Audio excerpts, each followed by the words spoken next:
Hey guys, what's going on? I'm so pumped and excited. We have got Joshua Holland. You might know the man, the myth, the legend from social media. He is a holistic trainer, health coach, and an author himself. So we're going to be diving into quite a few areas that are going to be very applicable to you and maybe not even in your awareness yet. And that excites me the most because we're going to be talking about feet. We're going to be talking about how great the structure of the feet are and how we actually build our strength from the ground up and how we can really start returning back to using our bodies like our ancestors used to and not be rigid sitting in a bench in a gym under LED lights, and we can actually get out into nature and move like animals. Welcome to Simply Walk the Talk. Our bodies and minds adapt to what we do most of the time. If you want to change your body and mind, you must change what it is you do most of the time. This podcast explores all things health, wellness, fitness, lifestyle, and biohacking. Stay tuned as we explore various thoughts, methods, and experiences from a multitude of conversations between our interesting guests and experts through many fields of work. Sit back, relax, and enjoy the show. Simply walk the talk.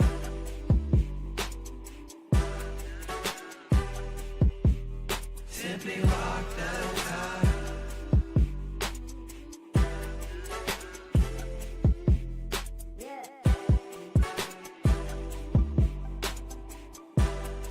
And that's why I brought Joshua onto the show. So welcome, brother.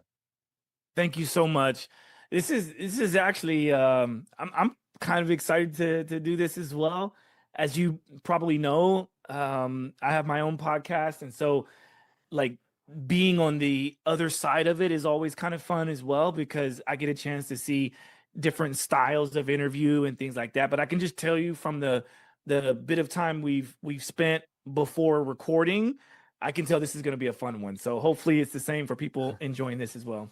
Yeah, I'm so excited. And wherever you're listening to this, just drop your comments below. Joshua or myself will definitely answer. So I think one of the biggest things that stood out for me that attracted me to you, the foreplay to our dating that started, was essentially your focus on literally just being outdoors all the time and talking about the benefit of just being outdoors and grounding. And my wife and I were just talking about how little people actually understand of what grounding actually is. So I think that's one area we can go into straight away, and also why it's been so important on your journey to develop movements in a barefoot manner. So like grounding and barefoot manner, like why are those two elements so important to your life? Oh, okay. All right. I'm assuming this is just an audio only, right? Because We know we're recording video right now. So okay, great. For the people who are watching this, you can see this big smile on my face, and it's like the way I live my life is. Some people might look at it like very chaotic, but other people might think that like I've just got everything in place. But regardless of how you see that, I'm trying to do the best I can to try to maximize and optimize and thrive throughout life, to be able to live the way that I want to live, to be able to move the way I want to move, to be able to have the financial means to live the way that I want to live and travel and do all these things. But a lot of that comes from taking care of myself. And then I love sharing what I do for myself to so that others can then hopefully find benefit in themselves as well, right? It's not about my situation being the one way. It is a way, right? My experience is my experience. And I feel like, Gary, your experience is your experience. And we bring those together to kind of find the common denominator that might work specifically for each one person that's listening. So I came up with these concepts of like, okay, what is the lowest hanging fruit for all of us?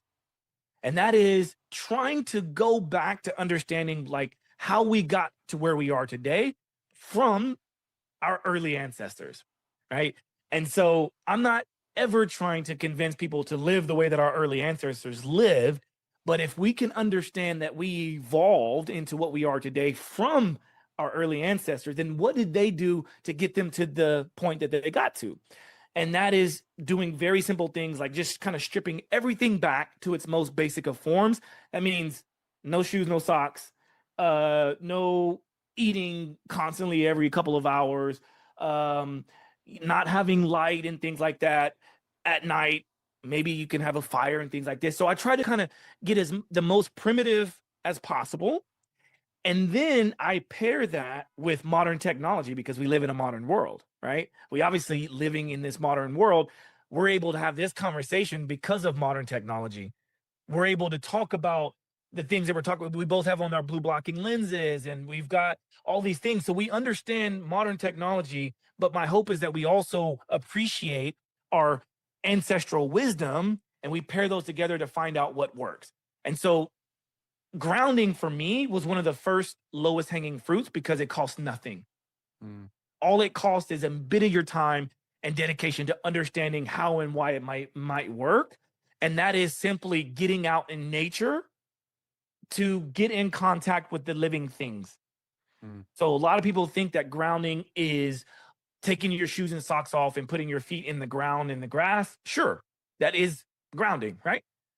But a lot of people don't understand that in order for grounding to work the way it's supposed to work, you need to be well hydrated as well, because there's superior conductivity in the plasma in our body. The liquid that goes through our body is highly conductive when we are properly hydrated, when we have the proper minerals and nutrients in our body.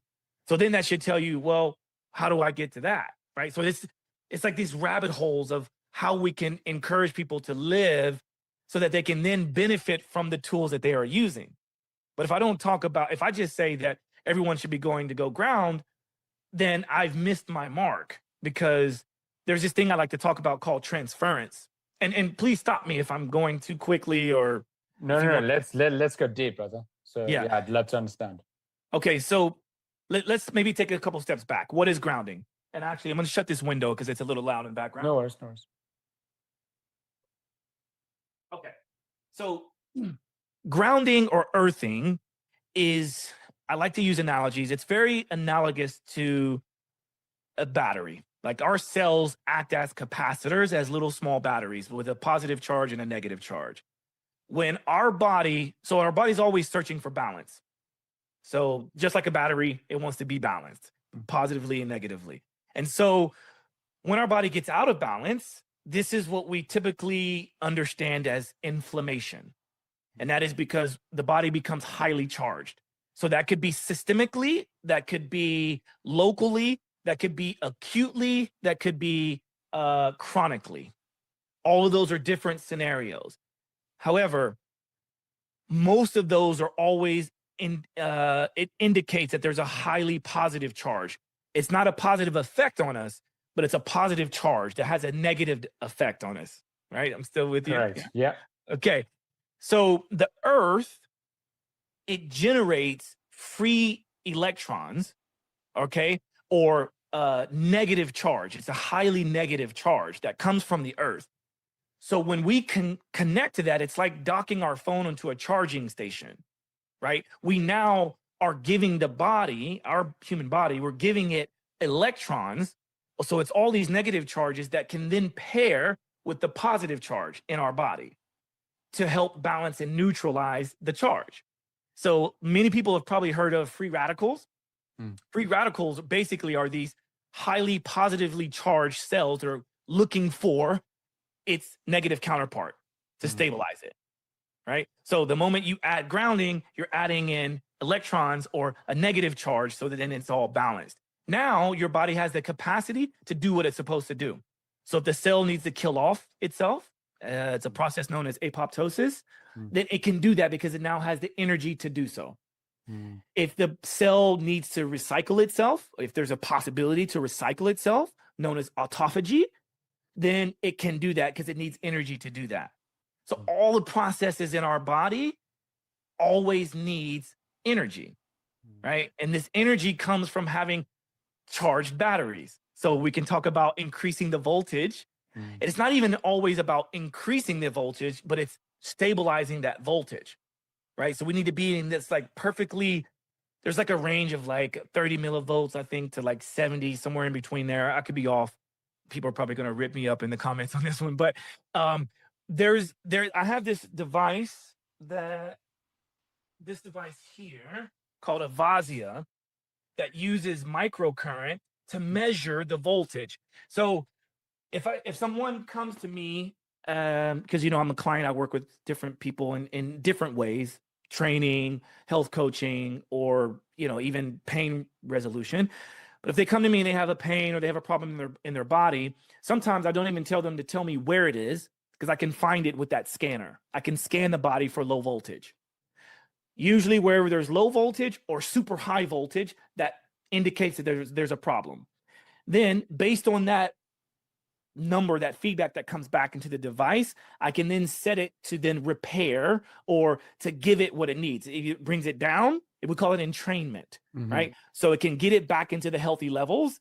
And then it's, it happens every single time. Not to say that it always fixes the issue, but in that moment in time, it does help to balance it out. Grounding can do the same thing. So if a person's in an environment in which they can't take their shoes and socks off or get out in nature and put their hands on a tree or on a leaf or something like that, which let's be honest, most people can go and do that, right? Let's be honest. But if they want to maximize their time in doing that because they do see the benefit, then you can go to the next step, which is what I do, and get grounding devices. Okay, so I have a mat right here in front of me. My entire bed is grounded. I've got grounding capability always with me because I also have outside, right? I happen to live in New York City, but just outside here, there's trees and grass and dirt, right? So I can actually connect to that. So that's the lowest hanging fruit, I think. And on that, I don't want to skip over on this because I think it's probably one of the most overlooked health hacks. I'm very aware of not going into the word biohack too often, because for perspective, I'm in the same area as you, right? We can be fully technology savvy and we wear blue blockers and we can be plugged in and we can gain everything that we can gain in nature for free. We can pay for it to get a device for it, right? And I'm more of the aspect of, if you can get it for free, if you can get the sunshine, if you can get into nature, rather do that. However, what I'm interested in knowing, because I've never measured it, is there a categoric difference between going out and forest bathing and using a PEMF mat, which is the grounding mat that you're speaking of, right? When you measure it? The answer is no. There's not a big difference. Okay, so you still get the same benefits if you use a mat. Well, and it's a very good question, but the reason why I say no is because from the measurability aspect, it always goes to zero. Okay. Does that make sense? Makes sense, yeah. So that's the reason why I answered it in that way. But if I'm wearing a different hat, right, or a different answer is of course there's a big difference, because one is in nature. One, you don't have to worry about if there's dirty electricity coming in through the cables and the plastic in the cables, and then what material are you putting your body on. Now, when you're out in nature, the only thing you really have to kind of worry about is if there's EMF towers nearby, and okay, what are the implications of that? Sometimes there's people that talk about I forget what they're called, but there's these lines in the earth, these grid structures in the earth that might have a negative effect. But that's getting way too deep into the weeds, even for someone like me. Yeah, 100%. So is there a threshold? A threshold meaning, you alluded to it earlier, how you're like, you could grab onto a leaf no matter where you are.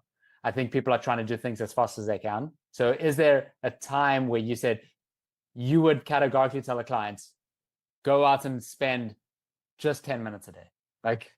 Yeah. For me, I love this question and I'm smiling because part of the reason why I wrote the book that I wrote called The Awareness Shift, it's because I wanted to give people more autonomy instead of less.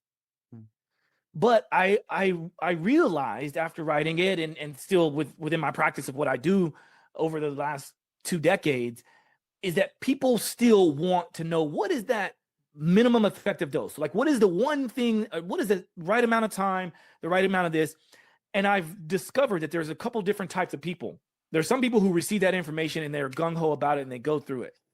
Then there's other people who use that as their crutch, who use that as an excuse to say, no, this is why I couldn't do it, because I couldn't do 10 minutes. Yeah. You know, I couldn't go outside, so I'm just not going to do it. So then they wait for the next thing. So then I just always say, do as much as you can. And that's it. So then usually that question goes, okay, so you're telling me 30 seconds? Hey, 30 seconds is better than 0. Right? Yeah. So do as much as you can. And the reason why I decided to buy the devices to have in my home is because then I can do it much longer. Yeah. So now I can do it every single day, every single night. Yeah.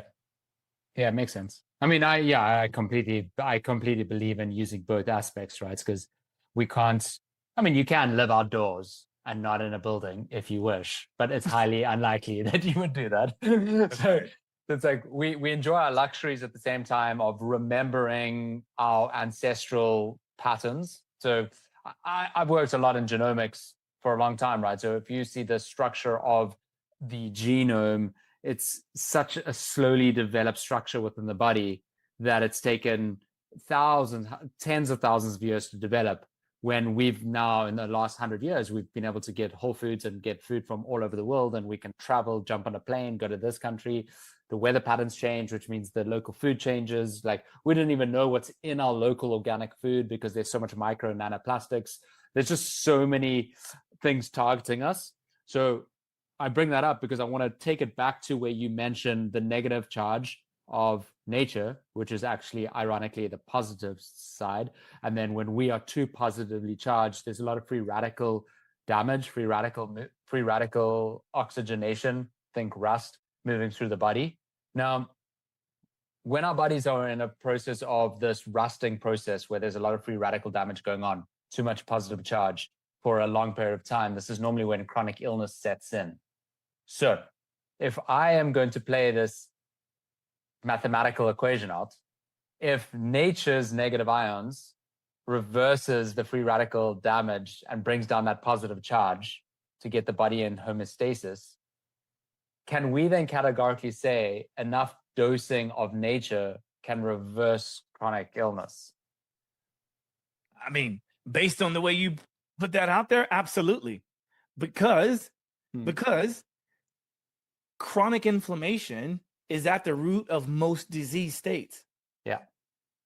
So now, would I say it's the one thing or the only thing? Absolutely not.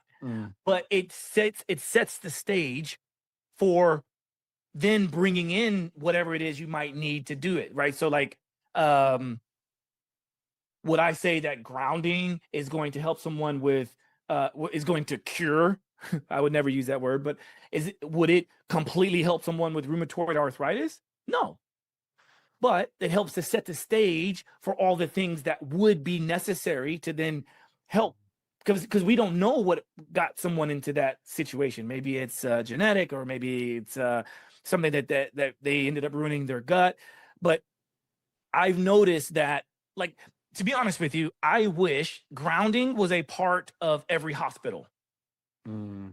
I wish grounding and sunlight was a part of every hospital. Now, one might be thinking, oh, you mean you want every hospital bed to be connected to a grounding pad? No.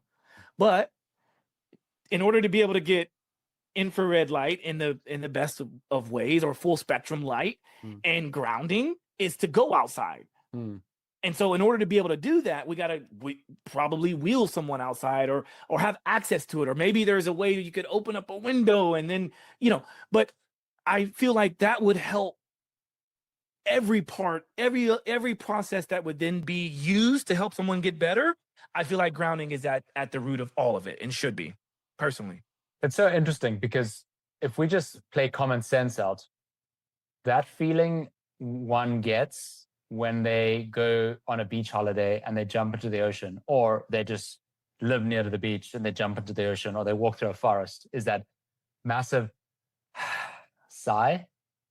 And I always try and recognize that moment when I do that, because it's like you automatically feel the difference between the state of high stress that we don't even realize we're in versus we think it's ultra calmness, but it's just a balanced state, in my opinion.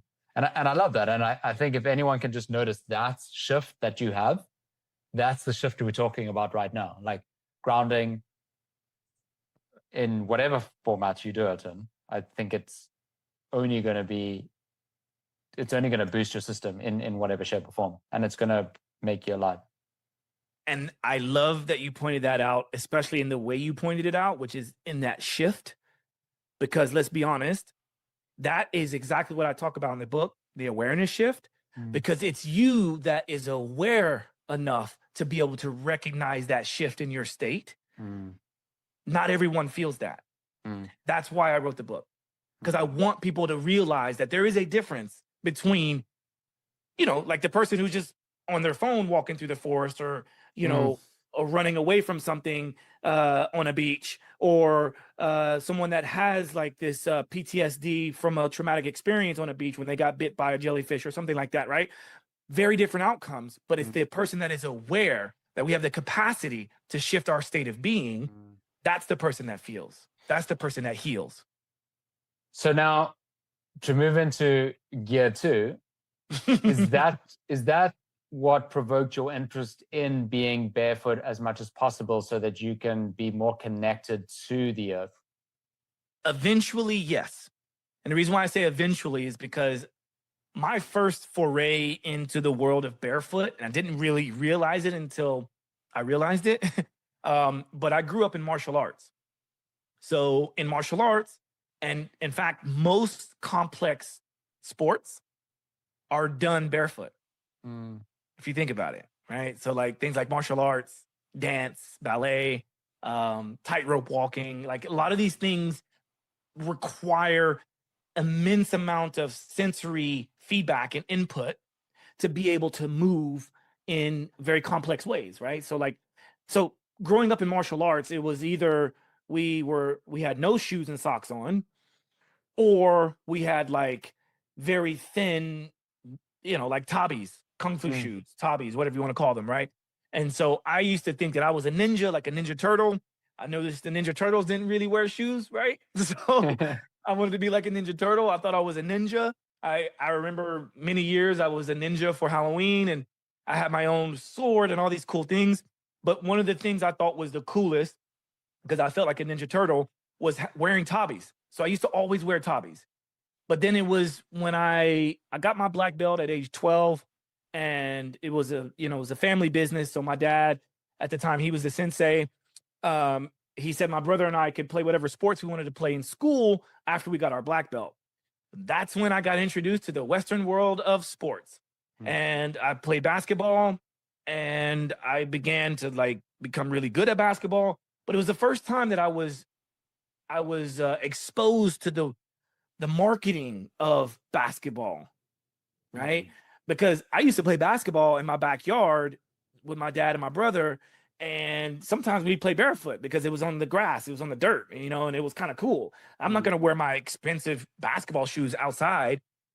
And then I realized that, well, I never once rolled my ankle when I would play or do anything barefoot. But for some reason, when I entered into basketball, it was the first time that I noticed myself and some of my teammates and lots of people that I knew across the world of sports were rolling their ankles a lot. That's what got me thinking, like, wait a minute, this is interesting. So then as I got a little bit older, so I kind of was gotten farther away from basketball, then I started to realize there was all these other tools you could use to help your basketball game, like these things called jump soles, where they have these big platforms on the forefoot of your foot. Yeah. And it keeps your heel elevated. And I was wearing those things, and it was helping my calves. And I'm like, wow, okay, I'm getting stronger. And I started to understand that there's way more to this body than what we were being told. Because in like junior high and high school basketball, it was just like, okay, go lift weights and, do the bench press, do some squats, do a few things. But they weren't really focusing on much beyond just, you need to lift some weights and then make sure to like learn the plays and shoot the basketball, right? Um, as I got into college, I started to understand that there's different ways to train. So I started training myself. Then I got certified as a trainer because I was also working at GNC. So I was working at this nutritional store, and all of my teammates wanted to come in and get the hookup on all the supplements. But then they also were like, dude, I want to train the way you're training. It wasn't because I was jacked. So I was pretty jacked in college, but it wasn't because I was jacked. It was because they were noticing that I had made a big shift from when I entered in high school, or like from finishing high school to like several years into college. They saw the change. And then I started getting close with the like athletic trainers of the different teams I played for. Then I ended up playing professionally overseas, started to understand that there's different ways of training in different parts of the world. And long story short, I kind of got my first introduction to Vivo Barefoot. Once I decided I wasn't playing basketball anymore, I was going to become a full-time like trainer.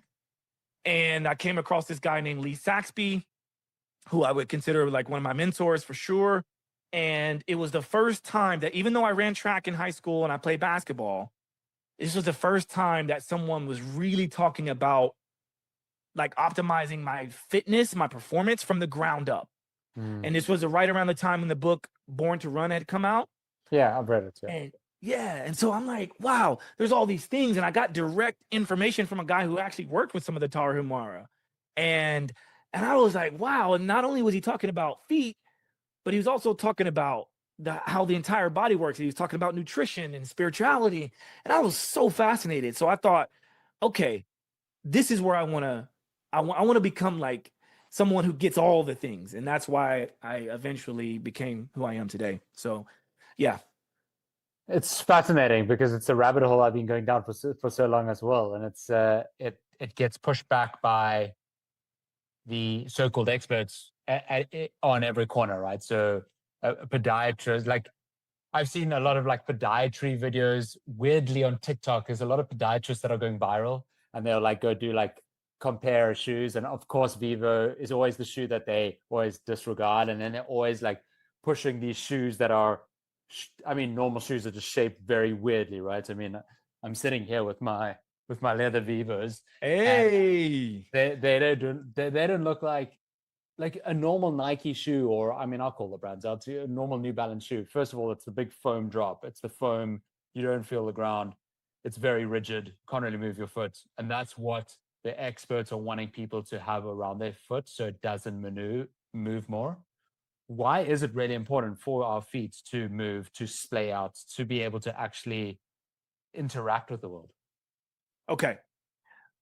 I'm going to give a couple of takeaways. So for those who want to take notes, get ready, okay? Because there's a couple of nuggets of information that I'll give you.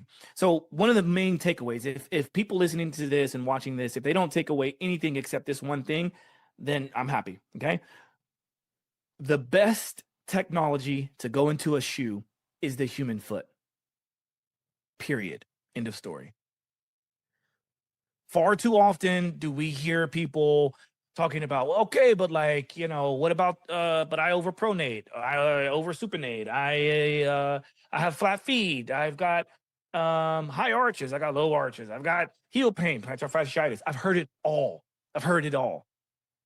And it's interesting because I'm someone that lives in this world in which, you know, someone doesn't know who I am from a hole in the wall, but I walk into a shoe store or any kind of sports store, and I can't help but notice the way that some of the people who've maybe just been hired to work at this store that have no experience, not to say that you have to have experience to do it right, but it's like they're being taught to do it a certain way to at the end of the day, make sales. Okay. So, and I'm not going to bash anybody. However, I just want people who are listening and watching to just kind of be open-minded and just think for yourself. Because at the end of the day, we are being sold to all of the time. Full disclosure, I do work part-time for Vivo Barefoot. That's the transparency here. But this has been less than 2 years. I've been a part of Vivo Barefoot since 2009, though. That's when I got my training back in the day. So I've been preaching, and all I own is Vivos, right? it's not that they're the only shoe or whatever, but I mean, look, I work for the brand, so I get to hook up every once in a while. I get to have the new style. So why am I going to spend money on other ones if I don't? Now, I do test other brands. I do test other different shoes, like different barefoot shoes and things like that. But the best technology to go into a shoe is the human foot. So when you hear that, because that's the second time I've mentioned that, if a person hears that, one thing they should think is like, oh, so maybe I should be working on the best technology. It's like having a Ferrari and putting on the shittiest tires. Excuse my French, but I don't know. Do you you can go all in. No, you can go all in. Okay. No, So, I don't mind. but imagine you have a Ferrari. We know Ferraris are expensive. They're, amazing machines out there, or even Formula One, right? You could take any Formula One car. And if you have even just one speck of an issue with one of the tires, it's game over. It's game over. So I like to consider ourselves, our bodies. I hope that people who are listening and consuming this information, I hope that they consider themselves as being a superior machine of some sort. But if you don't have the best tires on it, which would be your feet, because obviously the tires on an F1, it's not the only thing that senses the ground, but it's a conduit to sense where the car is, right? So all those sensors that the tires and the wheelbase is connected to, that's the same sensory input we have in our feet. So we have sensory receptors in the bottom of our feet that make up 70% of our proprioceptive system. 70%. So this is why it's important, right? Now, why does that matter? Okay, I like to talk about this in an analogy as well. It's hard to say that. In an analogy. There you go. So if you think of sensory receptors as the receiver of information, I like to look at that as a lock, like a padlock. Okay, a padlock has a hole that goes into it. The key connects to it, right? So that'd be like the transmitter to the receiver, the key to the lock. Our environment is the key to our sensory receptors, that is our foot. That's what lets us know where we are in space and what moves around. So it's almost like it doesn't really make too much sense to me to have a bunch of sensory receptors and receivers without its counterpart. So when we block that, it's like, well, good luck ever getting the door unlocked because there's something in front of the keyhole, right? That's how I look at it.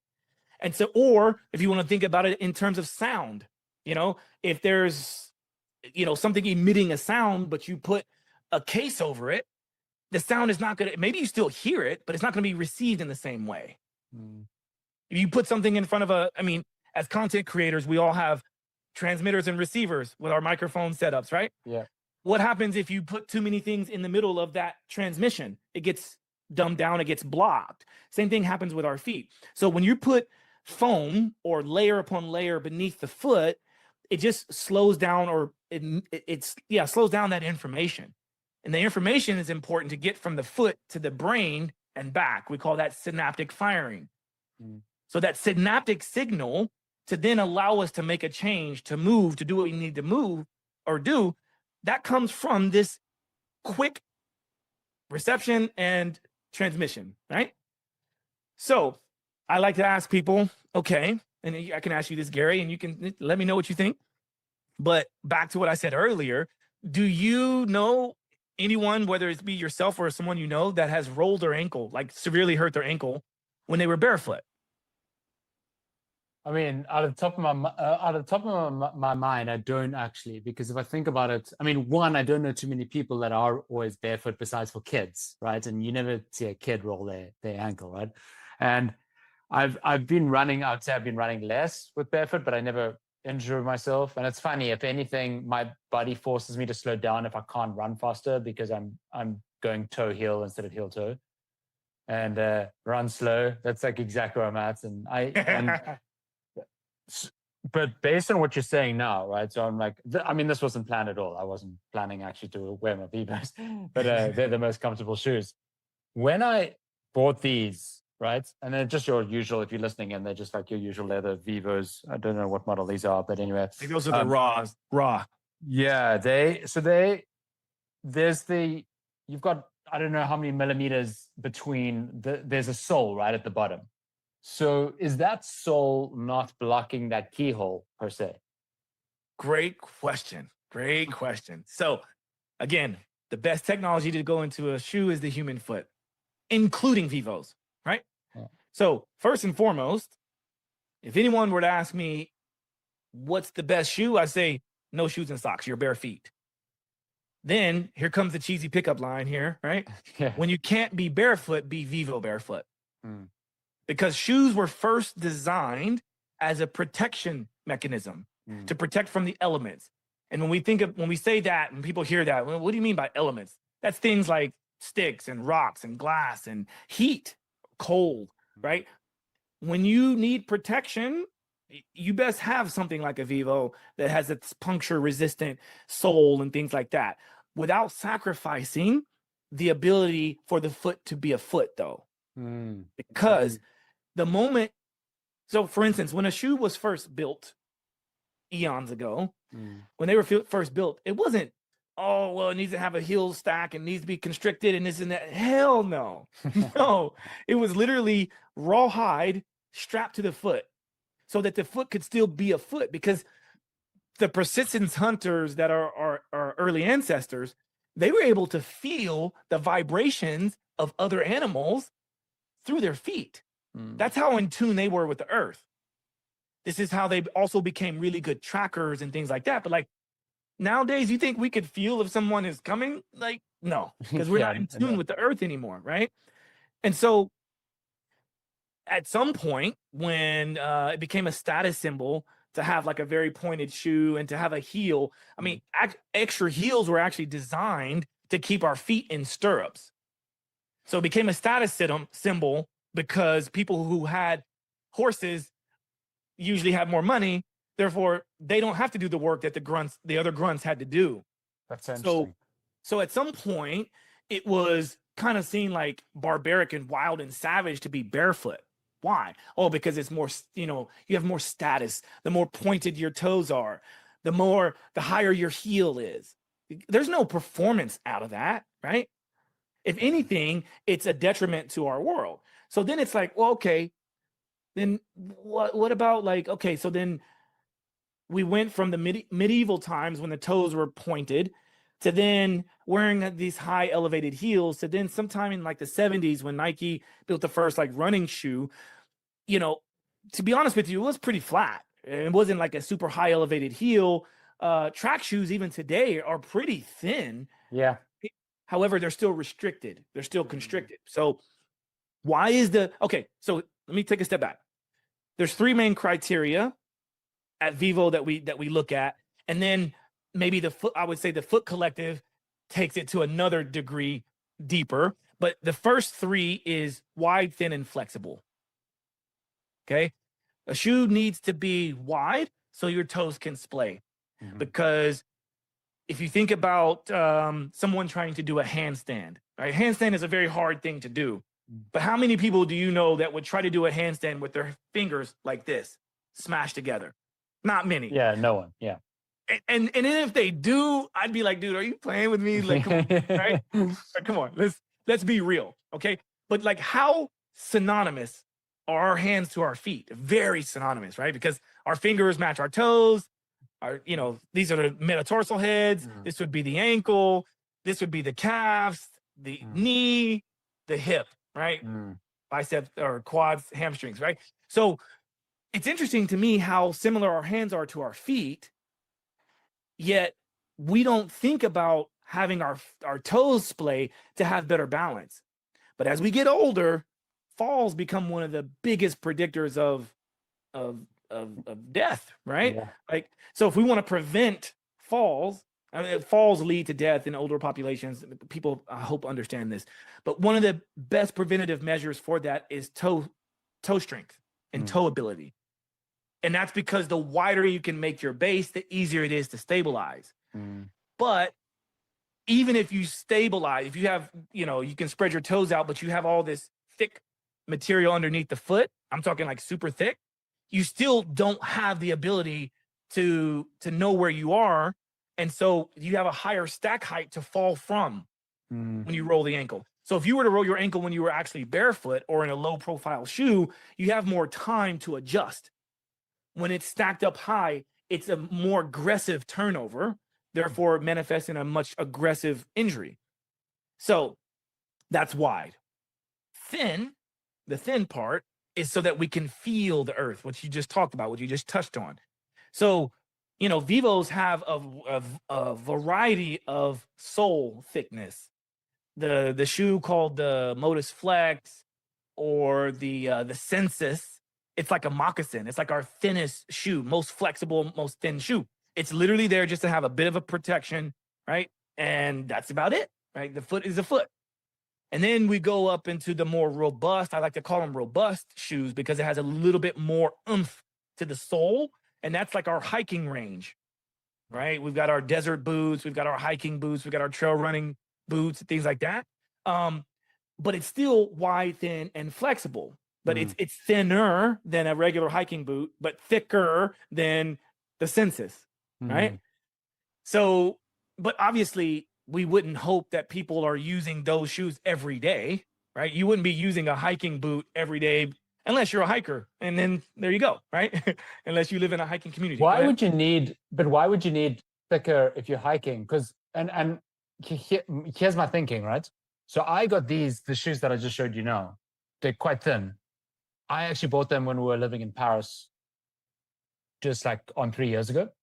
And I feel cities are very unnatural, right? So I don't think we've ever in the human history ever walked on concrete as hard as concrete all day, every day. And I found when I was walking in such thin soles, my feet would feel bruised, right? And yes, I probably wasn't as used to barefoot shoes at that time. Versus you could put me on a trail, which was softer ground, and I can go way longer without getting, say, bruised feet or whatever that is. Is that something you just get over, or is it something about our environment? It's a bit of both, and you've hit the nail on the head. That's it.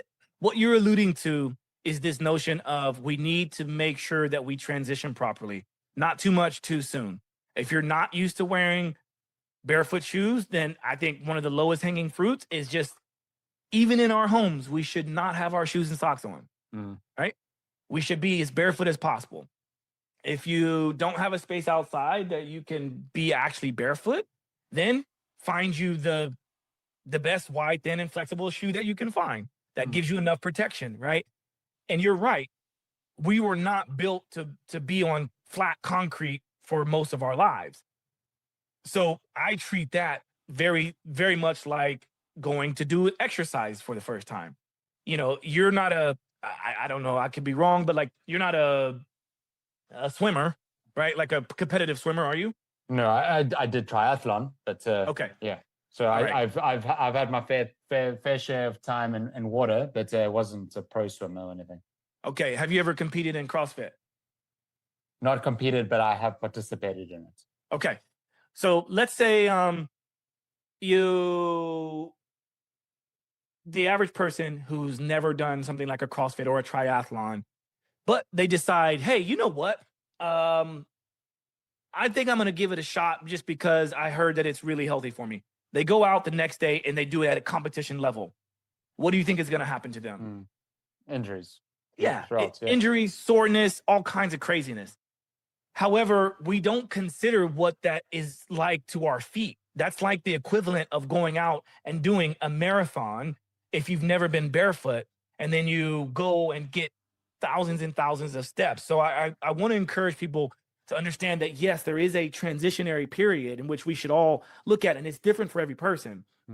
But there was a study that was done where they took a group of students for 6 months. They followed these students. I think it was like 80 students they followed for 6 months.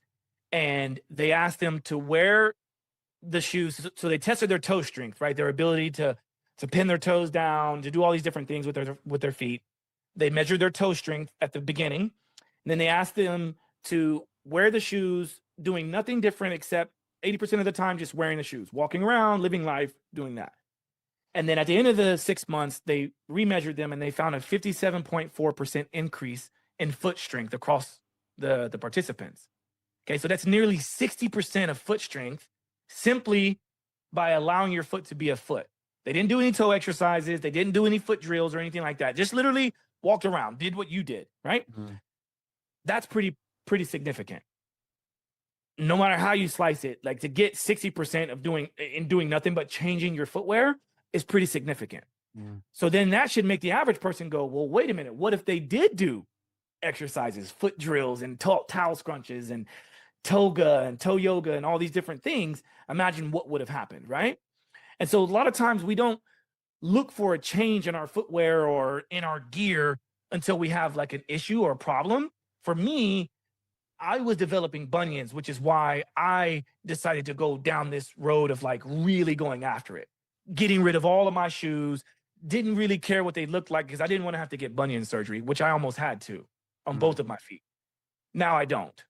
And so I help people in this very scenario. I mean, out of all my friends, there's been only one person who knew me and knew all the stuff I was talking about and still ultimately opted for bunion surgery. Yeah. And I think she regretted it now. And I told her what would probably happen, because just because you go and get the surgery doesn't mean that you fix the issue. Because what's the issue? Crowding the toes. Yeah. So I mean, I completely agree. It's funny. I think I'm kind of lucky because I was born with really wide feet to begin with, like just, and I mean, I'm understating it. It's like my dad always used to say I could have been a firefighter because I could stamp out the fires. Like my feet are like just super wide. I've always battled to buy shoes because shoes have always been super tight. Doesn't matter what brand, right? But then I started wearing barefoot shoes and now my feet are like wide on another level, right? So it's like, it's funny. So my feet are quite hardy. I've got to the point now where, yeah, I mean, I love being barefoot and I can categorically feel the difference. And actually yesterday, knowing that I was going to interview you, I haven't run. I finished my last ultra run about 8 years ago. It was like 4 weeks after a full Ironman. And it could have been shoes, it could have been overtraining, could have been everything. But anyway, I tore the labrum in my hip and I just haven't really run since then. So yesterday I was like, took myself off to the local field here. It was nice grass. And I went for like a 5K run, just like barefoot. And it was barefoot? Yeah, barefoot. Like good, full on, no shoes and all that. And I just felt like a kid. I felt like a kid. I was happy. I was probably running. I don't know. I wasn't running fast. I was trying to push every now and then. I was running toes first and no pain. I didn't feel like I'd run afterwards. It was just like, no, I didn't run a half marathon or anything, but it was just, it showed me how, and here's the key. I felt it in muscles that I didn't know existed. So it was like, I was like, holy shit, this part of my leg has never hurt like this. That's right. Right. Well, see, you're saying all the things that it's like music to my ears. And I'm glad you are saying this because obviously we just physically, or not physically met, but we just met before we started recording, right? So we didn't really have a lot of time to like get to know each other. So none of this was planned, right? But I'm happy that you said that because most people in my world, like the barefoot people, they almost all have a similar story, which is when I first got the shoes, I went out, I did X, Y, and Z, and I was sore for days, right? Same thing can happen with and without the shoes, right? Clearly in your case, right? Which is why I feel like it's a big responsibility for me to always tell people to transition properly, right? Mm-hmm. But what I'm excited about is that you did it. You didn't hurt yourself, thankfully. That's good. But you did it with no shoes and socks in the grass, which means not only did you do the running and you know, got the benefits of that, the strength and the new muscle engagement and the, you know, the cardiorespiratory benefits, but you also got grounding while you're doing that. And it felt good, right? Mm-hmm. This is what's important. So I just recently, last week, I was doing the same thing. I did it with a group of about 60 or 70 Gen Z people at this thing called the Tough Sprint Club in Austin. And I had everybody take off their shoes and socks and we ran around the infield, right? Yeah. People were like kids again. I mean, they're already really young, right? Yeah. But they're really like skipping and like, oh, laughing. And I'm like, yeah, this is what I'm talking about, right? And it was simply asking people to take off their socks and shoes, their shoes and socks. And so, like, I want to just give one more little analogy to help drive this point home as to why this is important. Because I think this was the big question for you towards me, which is kind of like, why am I such a proponent of foot health? It's because something that I think we can all understand is like, if we were to break a joint or break a bone in our body, let's say we broke our elbow, we know that we need to go and cast that elbow. I think you call it plaster there, but right. So, but we call it a cast here. So you cast it to do what? To immobilize the joint so that the bone can set in place and it can grow and it becomes healthy again eventually, right? Yeah. Okay. So if we broke our elbow and we had an elbow cast on, we would have to assume, it's safe to assume, because you're going to wear that for 6 to 8 weeks, that when you take the cast off, it definitely smells, right? It itches a little bit, but it smells, but it also is smaller. So we get a lot of atrophy at our joints, not just the elbow, but like the forearm, the bicep, because we don't use that arm as much because it's immobilized. So immobilization in this scenario means it got weaker, clearly, because it was injured and needs to heal and it was immobilized. That's why it got weaker, right? So what do you do once you take the cast off and you want to get back to normal? You PT, you rehab, you build the strength again. So you go and you do all the things that you weren't able to do, and you're like excited to do this again because now you can start to see that the muscle is starting to get the same size as the other, and sometimes even stronger because you gave it a lot of attention. Well, that's what happens with our feet. Constrictive conventional shoes, to me, I consider them foot casts or foot plasters, because for a moment in time, it's immobilizing that foot, which is okay if it's what you're going to do because you're going to a wedding or you're going to a nice event, you want to wear the fancy shoe. But then we should be doing what we do when we take off the cast on our elbow, is to strengthen it again, recover it, right? But we don't do that because we think, it's normal. So some people do this all day, every day for their entire life. So it's no surprise that they never strengthen their feet. So these are the people that definitely need to transition properly. They need to go and like when I do workshops, I was in Austin all last week. I did like 6 different workshops, and I'm talking to people who are barefoot wearers. They wear barefoot shoes. And I say, listen, just because you wear barefoot shoes doesn't mean that you're good to go. You don't just check a list and you're good to go. Like, I want you to take off your socks, because socks can even be constrictive as well, right? So this is one thing that I even challenge people at Vivo Barefoot about this, right? It's like, look, this is why, I don't know if you can see this. I got toe socks on. Yeah. That's so funny. We can there we go. There we go, right? So I wear toe socks simply because it doesn't make much sense for me to invest in a shoe that has a wide toe box when my toes are still restricted. Makes sense. Right? So all I want people to understand is I just want you to think about it. You don't have to agree with me, but just think about what I'm saying and go, okay, well, wait a minute. Maybe conventional shoes are the antithesis of what he's talking about with the wide, thin, and flexible, because most conventional shoes are narrow, thick, and rigid. It's the opposite, complete opposite, right?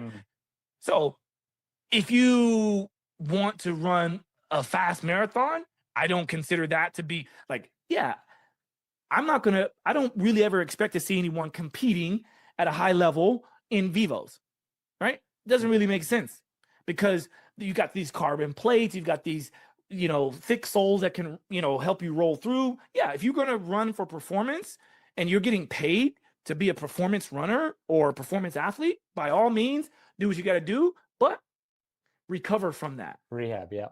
So I would say use vivos as a recovery tool. I just saw that at Wimbledon now. I think one of the top competitors, one of the tennis players in the final. I don't know. Yes and no. Yes and no. Okay. I mean, you didn't see him playing with them on, did you? No. So he used them for recovery. Yeah, he used them for recovery.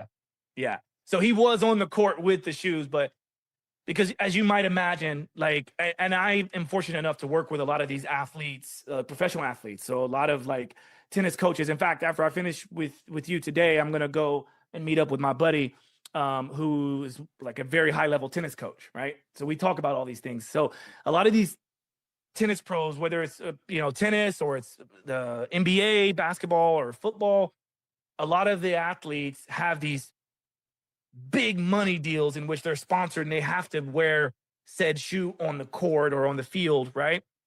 But a lot of them are training in our shoe because I say, look, it doesn't really matter if we ever see this in your competitive space, because we get it. We can't even compare to like the Nikes and the Adidas of the world and the Under Armours.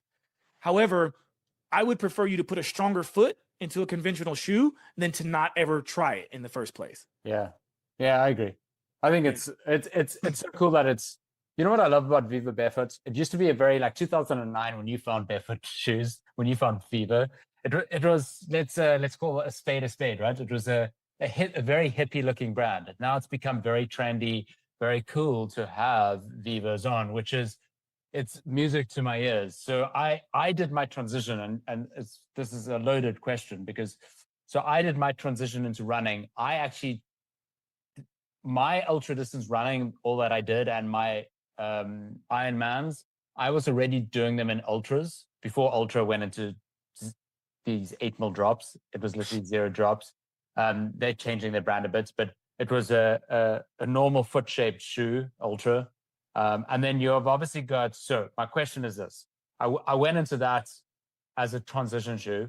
And then I have also been looking at Birkenstocks as a transition shoe. If you take the insole out, that's what I mean. Ooh, here we go. So I bought a pair of Birkenstocks the other day because there were some nice shoes to wear, but I pulled the insole out because they were terrible. So it's lowered the drop, and there's no like nothing keeping my foot in a weird shape. So question to you, is it okay in the barefoot space to like put on a pair of ultras that are 0 drop, put on a pair of Birkenstocks without the insole in? Okay, great question. I get these questions all the time. So it's like, I already have responses for it, but I will try to personalize this for this show because I want it to feel authentic, because it's a very good question. And there's levels to this shit, period, right? That you could quote that. There's levels to this shit, right? Because look, at the end of the day, remember I rattled off the 3 criteria that we look for, at least at Vivo, was wide, thin, and flexible. Yeah. But obviously that's not quite enough. For the average person who's never even considered a barefoot shoe, it's a really good, 3 things to kind of get them to go, oh, okay. So if I'm going out and trying to buy a pair of shoes because I want to get into this, like, well, that's not wide, so not that one. Okay, well, that one's wide, but it's not flexible, right? So wide, thin, and flexible is a good criteria. But the Foot Collective takes it a few steps further. So they have the 5 Fs. So that is foot shaped, which you touched on earlier. Foot shape means it's just widest at the toes, narrow at the heels, right? The next one is fixed. So theirs is kind of in like a triage effect. Fixed means it's attached to your foot. Birkenstocks don't really meet that criteria. They don't attach to your foot. Yeah. Right. So we're only on step 2 with that one. Right? Yeah.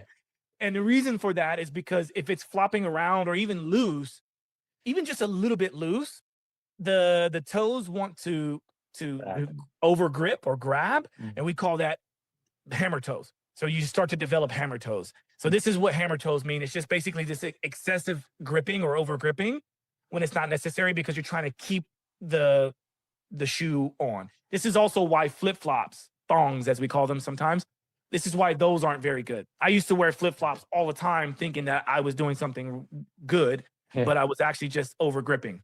Okay. So is that why the sizing on a Vivo, just to quickly go on a tangent, the sizing of a Vivo, you should get sizing so like your toes pretty much to the front? No, not necessarily. You want to have as much room as you can in the toe box area, but this is why we have shoelaces today in the world anyway, so that we can adjust different parts. A lot of people think that it's just there for like a design, but it's actually so we can adjust, because some people have a wider forefoot than others. But yeah, like it can still be fixed to your foot, but still have a lot of space in the toe box, if that makes sense. Yeah, sure. Okay. Yeah. So we got, what is it? The foot shaped, and then fixed. And then I think the next one is, I'm looking this up because I have this written down. I want to make sure I get the right order. So foot shape, fixed, flat. So that's the 0 drop. Yeah. Okay. Birkenstocks meet that. Ultras meet that, which is great. But people, I hope they understand that if you have a lift or rise in the heel, so like they call it a drop because they're measuring it from the heel down to the toe bed. So that's why they call it a drop. But most people would look at it as a heel rise. So any amount of heel rise simply throws off our posture, even if it's just slight. But it eventually shortens our posterior chain, especially at the Achilles and the calves, right? And so one of our most powerful engines of our lower body would be our arch and our Achilles tendon. So if you're messing with that, shortening it up and doing all these different things, and then when you're eventually asked to take off your shoes, this is why we end up getting this overstretching and all these issues start to happen, right? This is also the reason why a person should transition properly from a conventional shoe, which usually has a heel rise, to a more flat shoe. Okay. So anyway, yes, there's that. Also, okay, it's one other thing. When the heel is lifted and we do a natural walking pattern or a very unnatural running pattern, when there's more cushion at the heel, the rocker of the heel becomes unstable. Well, it's unstable, right? Because it's a ball. Yeah. Right. And then the shoe maybe adds a little bit of width, but now you've elevated that. So you see why it becomes even more of a problem with ankle injuries, knee injuries, because typically the heel striker is out in front of the center of mass. So gravity is straight down. Okay. So that's why the ankle, the knee, and the hip get more pressure, more ground reaction force, which could be an issue of that whole labral tear that you got. Yeah. Right.